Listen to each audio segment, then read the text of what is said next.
ہمارے لیے آج کی تلاوت ارمیہ نبی کا صحیفہ اس کا 17واں باب 5ویں آیت سے 8ویں آیت تک۔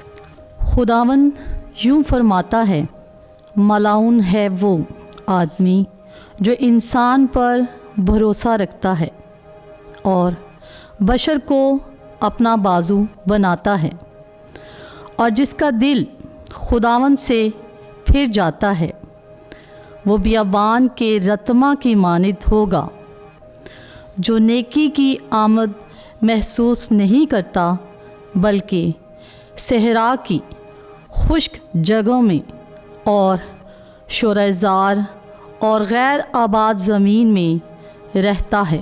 مبارک ہے وہ آدمی جو خداوند پر بھروسہ رکھتا ہے، اور خداوند جس کی جائے توکل ہے وہ اس درخت کی مانند ہوگا جو پانی کے کنارے لگایا گیا ہو، جو اپنی جڑیں تری میں پھیلاتا ہے اور جب گرمی آئے تو محسوس نہیں کرتا، بلکہ اس کے پتے سبز رہتے ہیں اور خشک سالی میں اسے کچھ فکر نہیں اور پھل لانے سے نہیں تھمتا۔